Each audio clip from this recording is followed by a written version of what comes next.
Hey guys, it's Coach Ro from RocioFlores.com, and today's topic is a personal development topic. I'm going to be talking about that long, uncomfortable, weird phase between trauma and healing.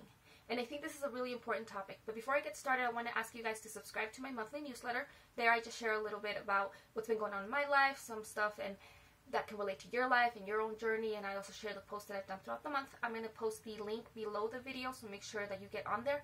Also, when you sign up on there, you get a bunch of freebies in your email. So make sure you do that. Now, within this video, I am going to give 5 tips on, how to get through this weird, uncomfortable space. But I want to talk about it in a different way because, we all know that if you've gone through a traumatic experience, the process of going from that area to healthy, vibrant person, it's long, it's difficult. There's a lot that goes in there, right? Well, I'm not going to be talking about this for the people going through it. I do want to encourage people who are going through it to continue to go through it. But this is a topic that's been on my mind, that's been bothering me for some time.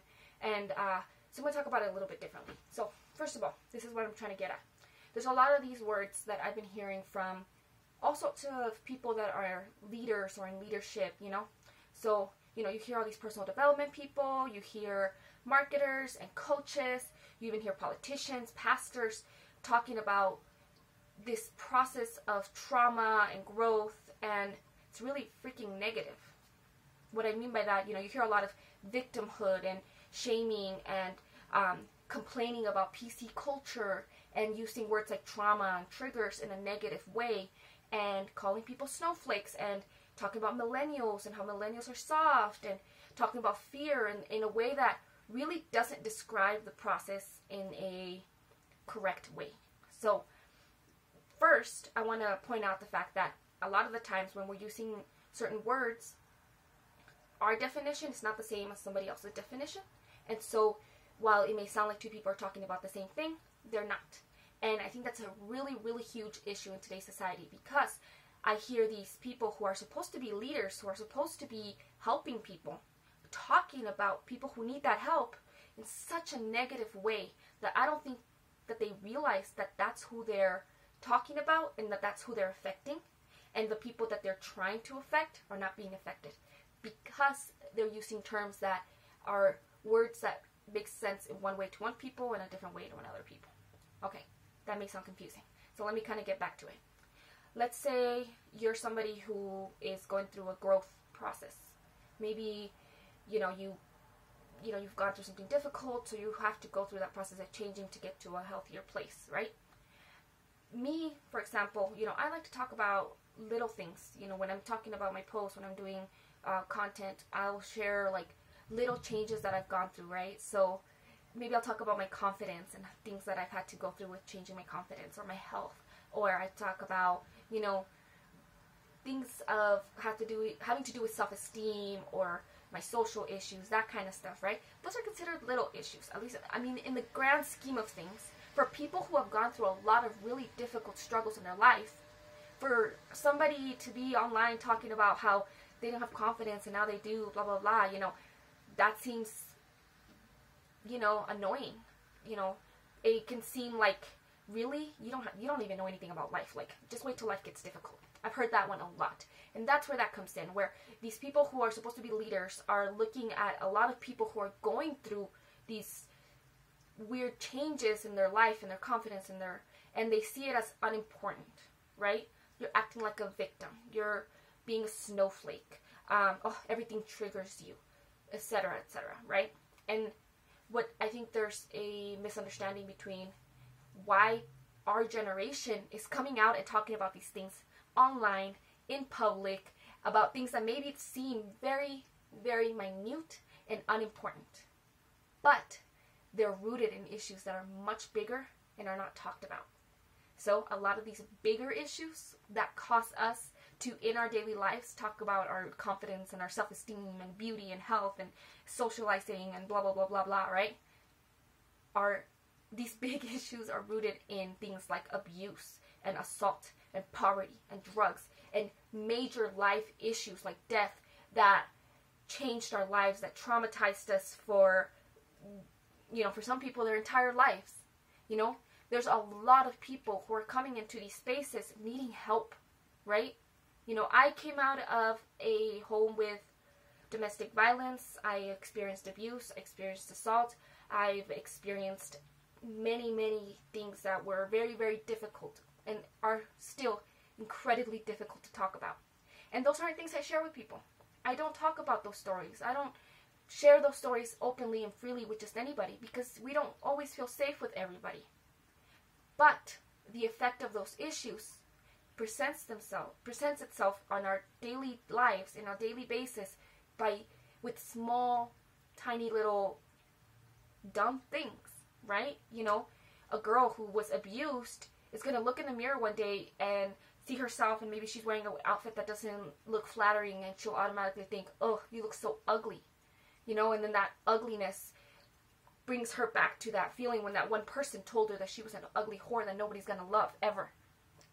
And she may post online, you know what, I look really pretty today, and I'm so glad that I am allowed myself to tell myself that I look pretty today instead of listening to the ugly thoughts in my head.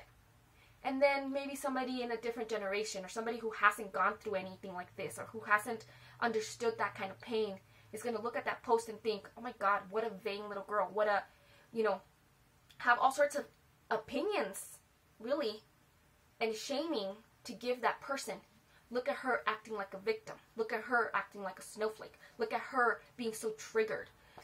You put all these judgments on these people without knowing or understanding what it took, one, to even talk about it, and two, to actually get to that point of thought where a person can have a horrible thought that reminds them of a horrible time in their life and change it. And so maybe it's important to understand that with any trauma, before you can get to healing, there's a huge, from here to here, there's a huge section of growth that so many people don't get through. And we talk about people going through domestic violence and abuse, and why don't they just leave? Why don't they get out of there? They're trying. A lot of the time, people are trying to get out, but they try to get out, then they try to talk about their experience, and you shut them down. If you, as somebody in the industry that's supposed to be about growth and development and love and caring, shut people down every time they try to grow, and shut people down for sharing their experience, that person's going to go back. Because that uncomfortableness that they're feeling every time that they try to get out is hard. It's difficult work. And what seems to you like maybe not that important is really important. And you really got to look, if you look at the change cycles and you look at from somebody starting in the beginning, believing that they cannot change where they're at in life.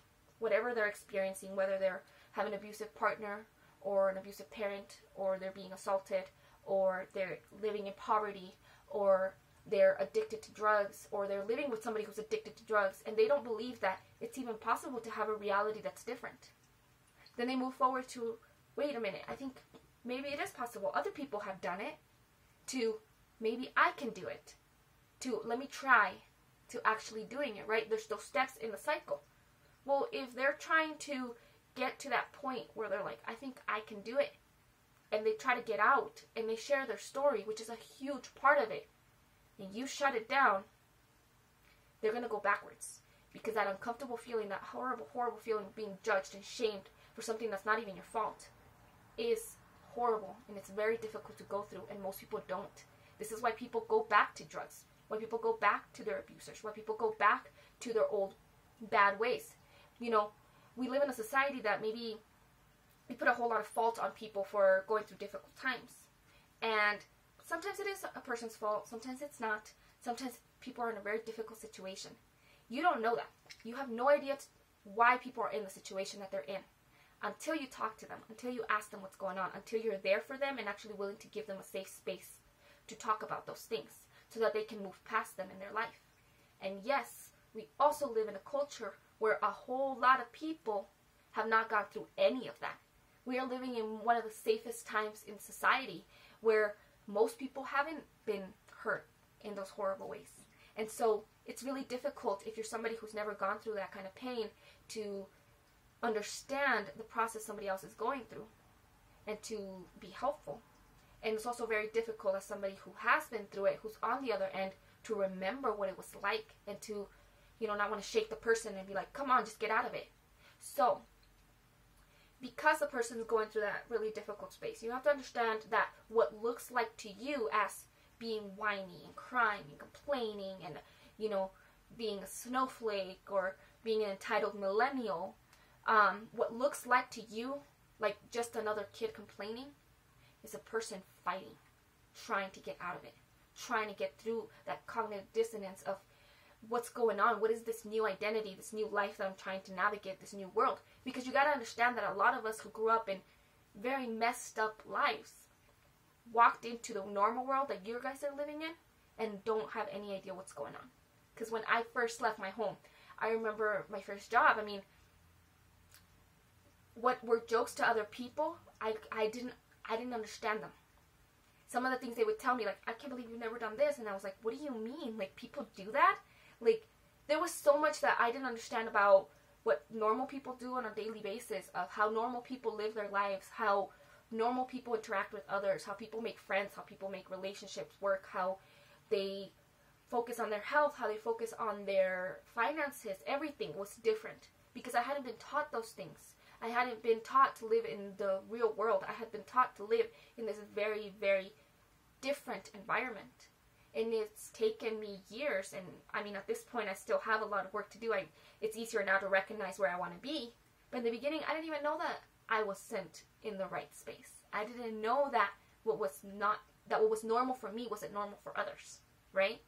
Now, I've had people who have been extraordinary and wonderful and have helped me throughout the process. And I've had people who did the opposite, who just, instead of being a support, they were the opposite. They made me feel like I shouldn't be going through what I was going through, that I shouldn't have been feeling or thinking or doing the things that I was doing. When in reality, if you just came out of a horrible existence and you realize, wait a minute, that wasn't right. It wasn't okay for somebody to talk to me like that. It wasn't okay for somebody to touch me that way. It wasn't okay for somebody to hurt me that way. You're going to be angry. And you're going to complain. And you're going to whine. And you're going to bitch. Why? Because it sucked. It sucks to find out that life sucked. It sucks to know that you don't know what normal is. That you don't know how other people relate. That you don't know what is supposed to be your life. And what's healthy and love and caring. And when these people who are supposed to be loving and caring and, you know, all of that, don't react that way, what do a lot of people do? They internalize that. They take that pain and they weigh it and they say, well, I was with my abusive husband and he hurt me, but I knew what to expect every day. These people are hurting me and I don't know what to expect. So I'm going to go back because this is more normal. This is the normal I can handle because I've been handling it. And then we as a society judge that person for going back. Well, if you are weighing the consequences and the benefits and you don't really see a good benefit on this side, why would you move forward with it? Why would you put that work in if you don't know that there's a sunshine out there, that there's a light to follow, that there's something better? That's our job in this industry, to show people that there is something better, that they can push through it, that it will be difficult, because you don't want to give somebody a fake vision of what they're going to go through. And, you know, that's where I'm going to start with that. So, the first step that I want to give, and this is for anybody in a growth industry. So, I'm going to talk to people who are personal development, all of you coaches out there, marketers, people who are doing health business, even if you're just selling supplements or whatever, if you're marketing anything that's for people's health or for the wellness or that's going to change their lives, regardless of the industry business, right? And people who are out there doing faith work, you know, who are talking about Christianity, and whether you're talking about it in a way to get money and to get success, or you're talking about it to get God, I want you to stop.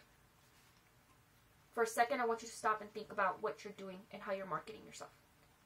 Are you marketing yourself as somebody who will help the helpless, the hopeless, the broken souls? You know, are you putting out marketing that says, come to me if you're brokenhearted and you're struggling, because I can help you? Okay? Because if you're putting that message out there, stop complaining when people who are broken and hopeless come to you. Stop giving them crap for having complaints and for having pain and fears and for not knowing what to do next, or not knowing how to move forward, or not knowing if what they're doing is right, because you're going to tell them, take this pill. Okay, you don't know what happens in the rest of the day that will keep them from being able to. You're telling them, just read the book. Okay, we're going to read the book. How many things are going to be attacking them, telling them that that isn't going to work? How many thoughts are they processing that's telling them that this isn't it for them, that they just can't do it, that they're not good enough, that they suck, that they're bad, that they're horrible, that they're all these things that they've been told throughout their lives.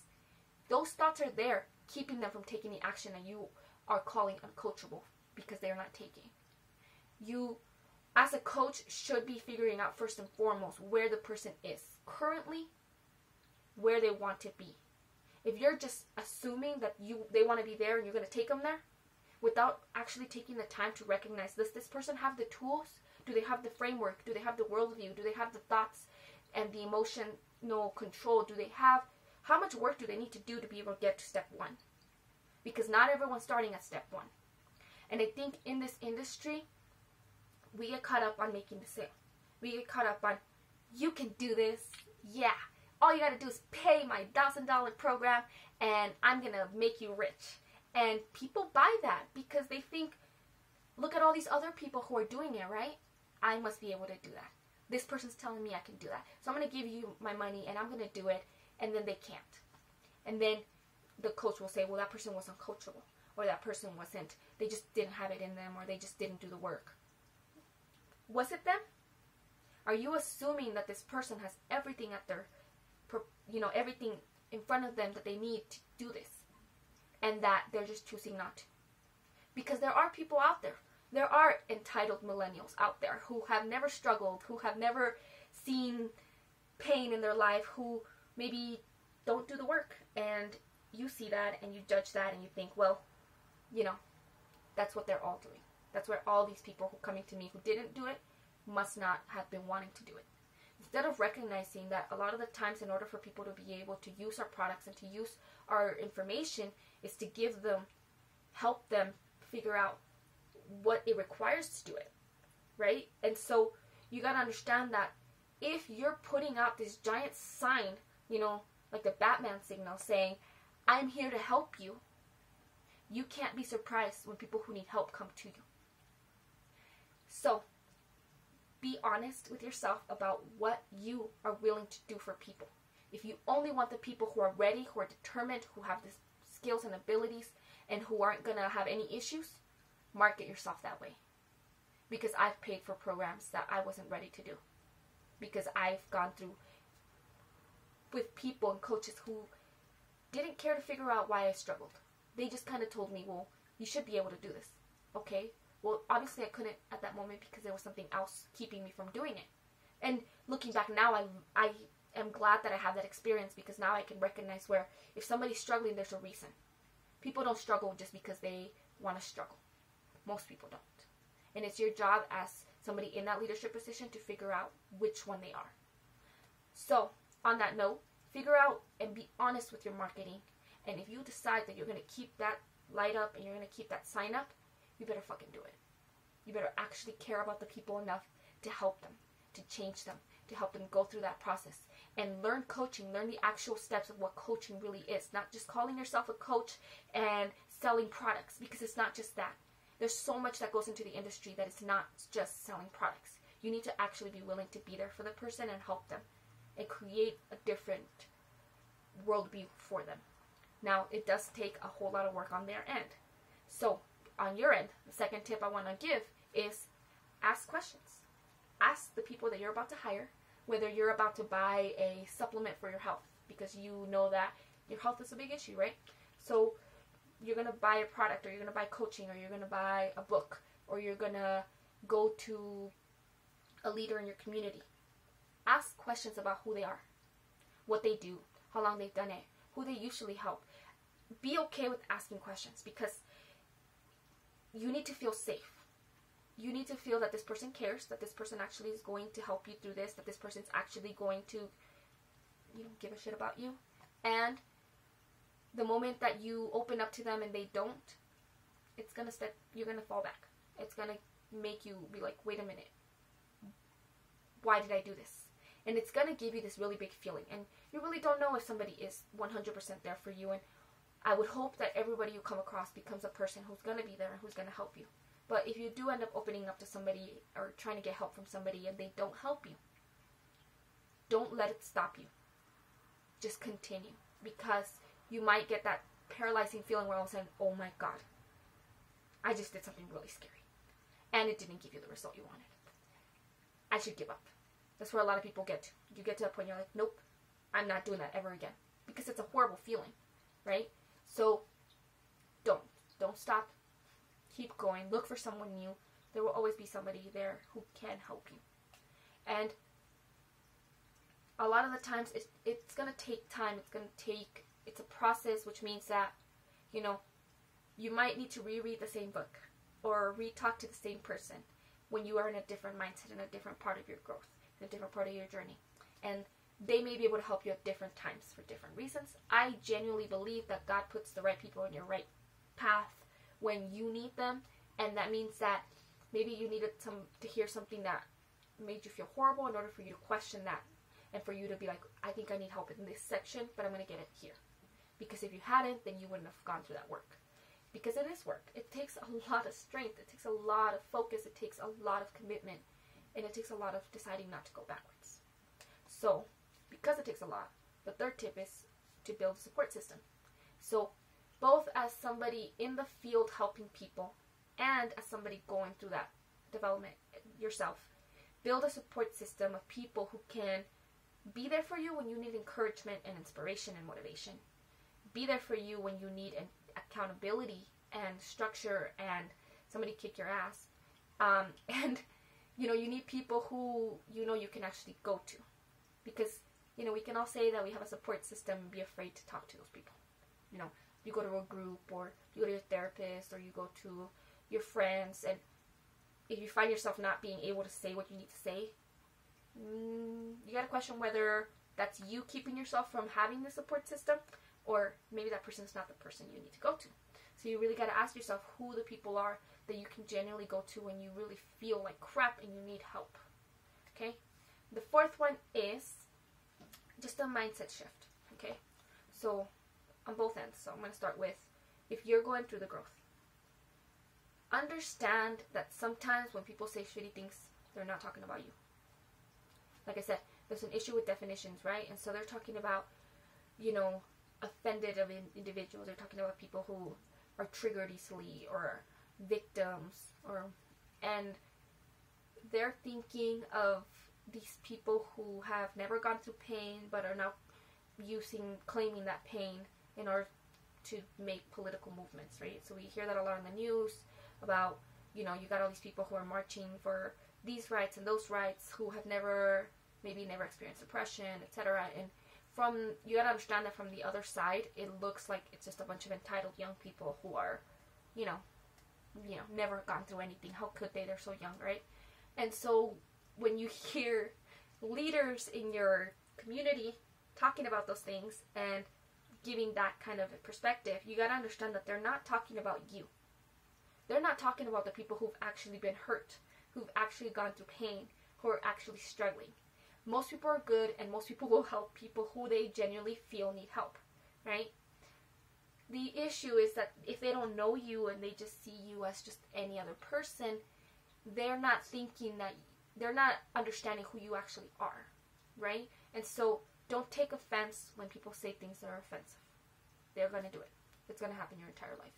And this is a very raw time where you're going to take offense a lot because you've been offended, you've been hurt, and it's okay. It's okay to take time and be like, whoa, what did they mean by that? It's okay, but then you need to come back and be like, what did they mean by that? Were they even talking about me? Who were they trying to get at? Who was their message for? And then, if it's not for you, recognize that it's not for you, so don't take it on yourself. Maybe it's important for you to speak up about the fact that there's a difference between the people who claim certain titles and the people who don't want to claim those titles but have them. And if you're on the leadership end, take the time to understand people. For goodness sake, if you are calling yourself a coach, or any kind of leadership position, do not give people advice without first asking what the actual issue is and getting to know the person. Do not try to force your own definitions on them or your own feelings about a situation or how you think that they must think. Because nobody fits the bill. Nobody fits a box. Nobody is the description that you have in your head of them. And they will say something at some point that will help you change that ideology that you have about them. But it might be too late because you already said something that pushed them backwards. So you got to ask yourself whether you care about people or you care about yourself and your own ideas. So you got to be open to understanding that people are not, no matter how many stereotypes there are out there, no matter how many ideas, no matter how well it is, it does work to put people into personality boxes, right? You can take personality tests, and most people fall into some sort of category. But everyone falls into everything, and at different times, is none of them, okay? Nobody fits a description 100% because people change and people grow and people are not who you think they are. People are who they are. Take the time to figure out what that is. And the fifth tip I want to go over is to talk. No matter how much it hurts to talk about it, no matter how much it seems like a silly thing to talk about it, no matter how small or how big the issue is, talk about it. And it's really hard. Like I put up a post not that long ago where I was just talking about how I felt good about the fact that I could wear a small shirt, right? And I had to think about it later. I'm like, I wonder how other people see this, okay? Because I got into my head about it because I thought, well, somebody's going to read this and be like, really? That's your big issue? That's what you struggle with? Like, that's what makes you certified to do this? Like, and I had to stop and remind myself that there are people out there who are being told horrible things about themselves, who have been called a whore, and who have been treated like shit for wearing the wrong clothing. People who have been hurt physically for wearing the wrong clothing. People who have been compared and pushed around and just treated badly for wearing the wrong clothing. Okay? So, I have to remember that my tiny little post about how I felt confident to wear this may not be the post that can help the majority of people. But if it can help one person who's scrolling through Instagram after being called horrible names and who can be like, look at this person, she feels confident now, I'm going to feel confident one day. Like, one day I'm going to get out of this. One day I'm going to walk away. One day I'm going to leave this house. One day I'm going to have life filled with happiness and love and caring, and people are going to love me and I'm going to love myself. That's who I do my small little posts for.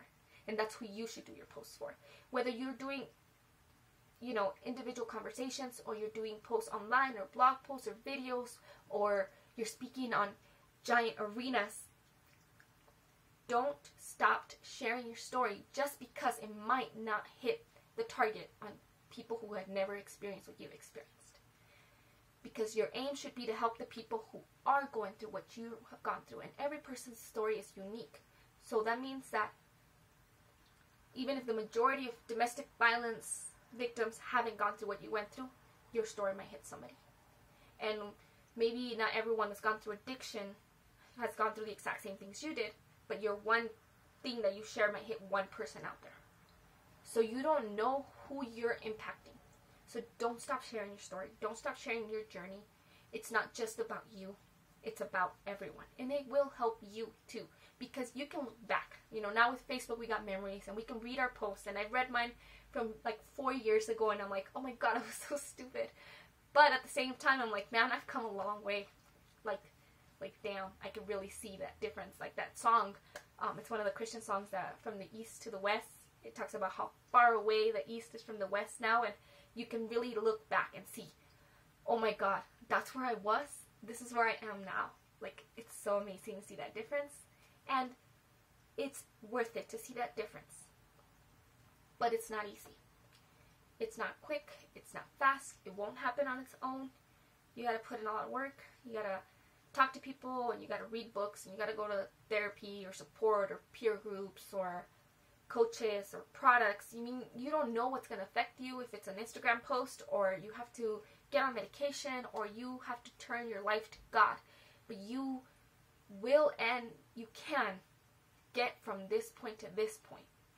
It's not going to be easy, but you will. Do not listen to the people who affect you in this space. With that being said, just try to be nice to each other. I don't know why that's so hard, but maybe stop generalizing people in general, right? And let's share our experiences. Let's explain when we're talking about a specific issue that we're not talking about certain people, we're talking about other people. That way, if you're trying to put a fence out there, you're putting it in the right place, not in the wrong people. And let's be okay with maybe people sharing things that you don't understand, because maybe it's not meant for you, it's meant for somebody else. So I hope that this video kind of maybe just shares a perspective change for you guys, because I think not everybody has the same perspective as you, and I can only share mine, but I really wanted to do this video and talk about this topic. So you tell me what you think about it in the comments below. Do you agree? Do you disagree? Do you think that there's something I missed that is really important? Do you want to say something offensive? Please don't. But just share your thoughts in the comments below. Make sure that you subscribe to my list. Thank you so much for watching this video, and I hope you have a wonderful day.